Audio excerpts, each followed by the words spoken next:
Good morning, friends. This is MD Wasim. Welcome to my channel Wasim Academy. Friends, आज हम लोग इस वीडियोस में देखेंगे इन्वायरमेंटल स्टडीज के importance one liner.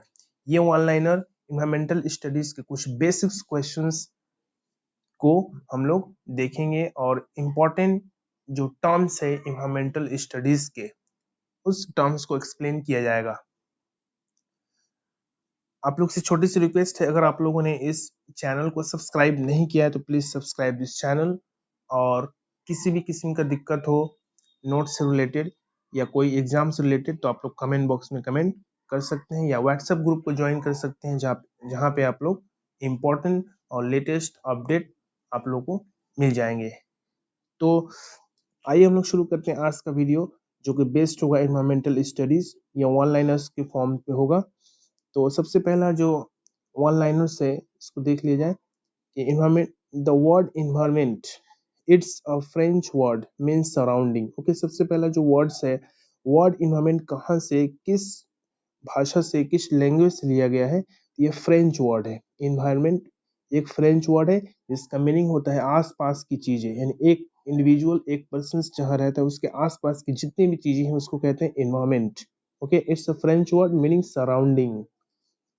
Next one is, अब इन्वायरमेंट में दो, इन्वायरमेंट जो वर्ड है ये दो वर्ड से मिलकर बना है. एक है इन्वायरन जिसका मीनिंग होता है सराउंडिंग्स, एक होता है मेंट.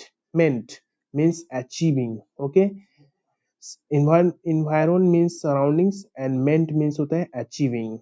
ओके,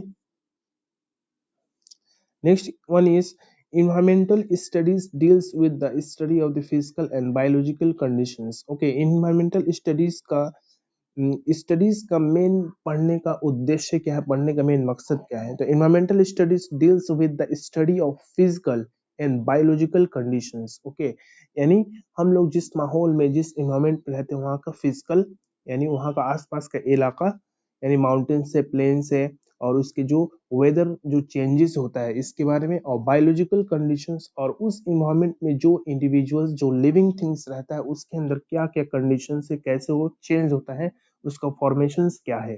तो ये सब हम लोग पढ़ते हैं इन्वायरमेंटल स्टडीज में. Okay, next one is environment define as the both living and non living. Okay, environment define करता है लिविंग थिंग्स को भी एंड नॉन लिविंग थिंग्स को भी, यानी एक जानदार और गैर जानदार चीजों को भी डिफाइन किया जाता है, करता है इन्वायरमेंट.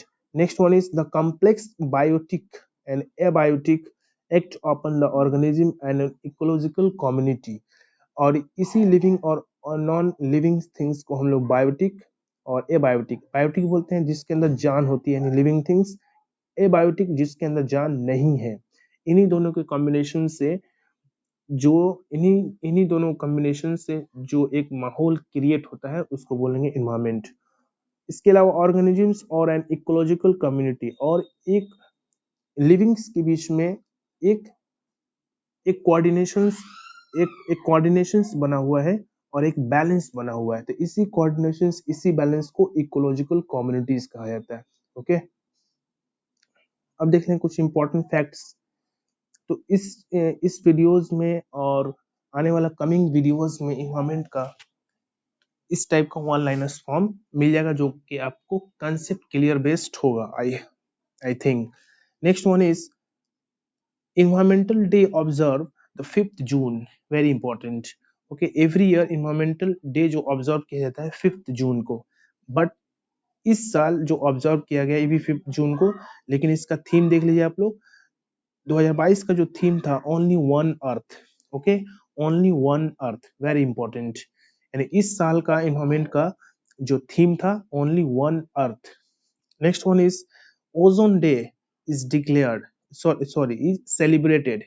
ओजोन डे किस दिन सेलिब्रेट किया जाता है? Very important, it is 16 September every year. भी रॉन्ग हो गया है, only 16 September. Ozone day celebrated in 16 September.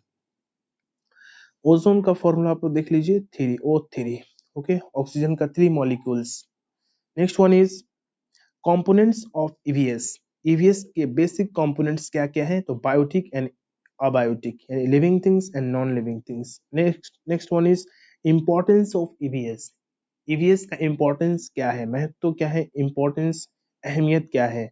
The importance of EVS was recognized in ancient India, यानी इसका अगर इम्पोर्टेंस देखना है तो हम लोग एंशियंट इंडिया में देख सकते हैं। ओके, क्योंकि नाउ एट प्रेजेंट अभी तो ग्लोबल वार्मिंग का जो कंडीशंस है और पूरी दुनिया में इन्वायरमेंट डिग्रेडेशंस का जो इन्वायरमेंट जो डिग्रेडेशंस हो रही है, तो आज के इन्वायरमेंट देखना मतलब कि ये हम लोगों के लिए, एक ह्यूमन के लिए बहुत ही क्या बोले शर्म का एक विषय है। लेकिन अगर इम्पोर्टेंस देखना है इन्वायरमेंट का, तो ये रिकॉग्नाइज इन एंशियंट इंडिया में देखा जा सकता है। वो लोग कैसे इको फ्रेंडली, एवरीथिंग्स को इको फ्रेंडली, यानी इन्वायरमेंट को नुकसान किए बगैर वो लोग मतलब पहले के ये लोग बनाए थे। ओके, बिल्डिंग्स हो या कोई भी अपने जरूरियात की जितनी भी चीजें हैं। Next one is how much life is dependent on, अच्छा यहाँ पे होगा ऑन ईवीएस। ओके, यानी ईवीएस पे हर लिविंग थिंग्स का लाइफ कैसे डिपेंड है। तो life is fully depend on EVS 100%। Okay, her environment पे हर लिविंग थिंग्स का जो लाइफ है 100% डिपेंड है। Okay, next one is animal are found on earth different forms. अब यहाँ पे देख सकते हैं हम लोग एनिमल्स को जो देखते हैं या लिविंग थिंग्स को जो देखते हैं, ये अर्थ पे हम लोग को अलग अलग फॉर्म में फॉर्मेशंस में मिलता है। Okay, next one is movable creatures are called the heterotrophs. Okay, ऐसा लिविंग थिंग्स जो कि मूव करता है। ओके, तो इसको बोलते हैं हेट्रोट्रॉप्स। और इसी का एक पार्ट है ऑटोट्रॉप्स, एक ऐसा क्रिएचर, ये एक ऐसा कोई नेचुरल थिंग्स, नेचुरल फेनोमेना जो अपना गिजा, अपना फूड खुद तैयार करता है, उसको बोलते हैं autotrophs. Next one is animals are major groups of multicellular eukaryotic organism of kingdom Animalia and Metazoa. यानी एनिमल्स जो कि मल्टी सेलुलर से मिलकर बना रहता है, ये इक्यूरेटिक ऑर्गेनिजम्स है। ओके, और ये एनिमेलिया और मेटाजोआ किंगडम से बिलोंग करता है, जितने भी एनिमल्स हैं। Okay, very important, Animalia and Metazoa kingdoms. Next one is classification of animals, and animals को classified किया गया है vertebrates and invertebrates. Vertebrates means होता है रीढ़दार जानवर जिसके बॉडी में रीढ़ की हड्डी रहती है, और invertebrates जिस जानवर के बॉडी में रीढ़ की हड्डी नहीं रहती है उससे बोलते हैं invertebrates. नेक्स्ट देख लेते हैं plants belongs to kingdom Plantae. Okay, plants जो बिलोंग करता है ये प्लांटिया से बिलोंग करता है। ओके, तो plants are belongs to the Plantae kingdom. Next one is categories of plant are herb, shrub and trees. यानी प्लांट्स का जो कैटेगराइज किया गया है herb, shrub and tree. Okay, herb means छोटा प्लांट, शर्ब जो लता लता किस्म का लतादार जिसको बोलते हैं, और ट्रीज जो बड़े बड़े जो पेड़ या दरख्त होते हैं। Next one is food is any substance. उसके बाद देखते हैं फूड क्या है। Food is any substance consumed to provide nutrition support for an organism. Foods क्या है कि, और फूड है कि एक ऐसा कंज्यूम्ड है जो प्रोवाइड करता है न्यूट्रिशंस। ओके, लिविंग थिंग्स को प्रोवाइड करता है न्यूट्रिशंस फॉर एन ऑर्गेनिज्म। कोई भी लिविंग थिंग्स को, कोई भी ऑर्गेनिज्म को जो न्यूट्रिशन सपोर्ट करता है उसको कहते हैं फूड। अब इसके फूड के बहुत सारे प्रकार हैं।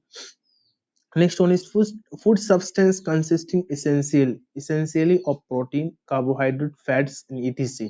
यानी फूड जो बेस्ड है, फूड के अंदर जो कंसिस्ट है, food is consisting essentially, food के अंदर प्रोटीन्स, कार्बोहाइड्रेट्स एंड फैट्स रहता है। उसके बाद वाटर देख लेते हैं। वाटर जिसका है molecular weight 18। Okay, it is an another component food. ये वाटर को भी अनदर कंपोनेंट ऑफ फूड, और इसका जिंदगी का दूसरा नाम था, another name of the life it is called water. Okay, water का आप लोग फ्रीजिंग पॉइंट देख लीजिएगा, फ्रीजिंग पॉइंट 0 डिग्री, और और आपको बॉइलिंग पॉइंट देख लीजिएगा आप लोग वाटर का 100 डिग्री। ओके,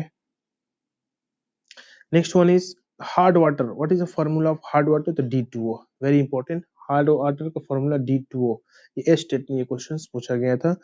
उसके बाद देख लेंगे resources, supply of something, piece of the equipment और availability of somebody. Use. Resources किसे कहते हैं? ए सप्लाई ऑफ समथिंग, कोई भी चीज को सप्लाई करना, या कोई कोई ऐसा इक्विपमेंट्स, या अवेलेबिलिटी ऑफ समबडी यूज, किसी के यूज के लिए अवेलेबिलिटी, अवेल हो यानी दस्तयाब हो, इंतजाम हो। ओके, कुछ भी चीज ऐसा सप्लाई किया जाए, या कुछ इक्विपमेंट जो किसी के यूज के लिए सप्लाई किया जाए। Okay, it is called resources. अब रिसोर्सेज के बहुत सारे टाइप्स है। एनर्जी रिसोर्सेज, ओके, यहाँ पे देखा जा रहा है energy resources. Energy resources any material that can be used as a basis of the source of energy. कोई भी एक ऐसा मटेरियल जो कि एनर्जी को प्राप्त करने के लिए, एनर्जी को रिक्वायर करने के लिए यूज होता है, उसको कहते हैं sources of energy. Types of energy कितने हैं? रिन्यूएबल, जिसको कहते हैं non conventional, and non renewable, इसको बोलते हैं कन्वेंशनल। इसके एग्जांपल्स देख लेते हैं। रिन्यूएबल, रिन्यूएबल एनर्जी का एग्जांपल है solar, tidal and wind. Non renewable का एग्जांपल है coal, petroleum, natural gas.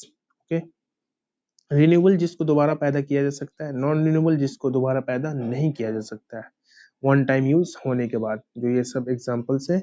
Next one is PUCC का फुल नेम क्या है? Pollutions under control certificate. Okay, pollutions under control certificate. Next one is 3R। 3R का meaning क्या होगा? तो recycle, reuse and reduce. Recycle, reuse and reduce. Next one is your moral responsibility is as, यानी आपका एक moral responsibility क्या है? Okay, यहाँ पे फिल द ब्लैंक्स है, इस ब्लैंक को आप लोग कमेंट बॉक्स में कमेंट कर सकते हैं। इस फिल द ब्लैंक्स में क्या होगा? You your moral responsibility is as good, यहाँ पे क्या होगा? Next one is acid rain is called the unseen plague. Okay, acid rain एक ऐसा, मतलब कि एसिड रेन आसमान से तेजाबी बारिश जिसको कहते हैं, इसका दूसरा जो नाम है अनसीन प्लेग, यानी बगैर दिखा जाने वाला प्लेग। प्लेग एक ऐसी बीमारी है जो चूहा के काटने से होता है। ओके, तो इसको अनसीन प्लेग बोलते हैं। Next one is greenhouse gas. Very important question दे देता है, ग्रीन हाउस गैस इसमें से कौन है, या इन चारों में से कौन नहीं है? तो यहाँ पे पूछा जा रहा है ग्रीन हाउस गैस कौन कौन सा है। तो सबसे पहला है CH4 methane, very important, CO2, CFC, N2O। Okay, carbon dioxide है, क्लोरोफ्लोरोकार्बन है, और N2O। Next one is effect of global warming, यानी ग्लोबल वार्मिंग का इफेक्ट क्या हो रहा है? तो holes in ozone layer. Okay, blue colour, तो इफेक्ट हो रहा है ग्लोबल वार्मिंग का, ओजोन लेयर में होल हो जा रहा है। ओजोन लेयर का फॉर्मूला O3, और ये किस कलर का होता है ओजोन लेयर? तो blue colour. Okay, very important. Next one is कुछ इंपॉर्टेंट एक्ट्स देख लेते हैं।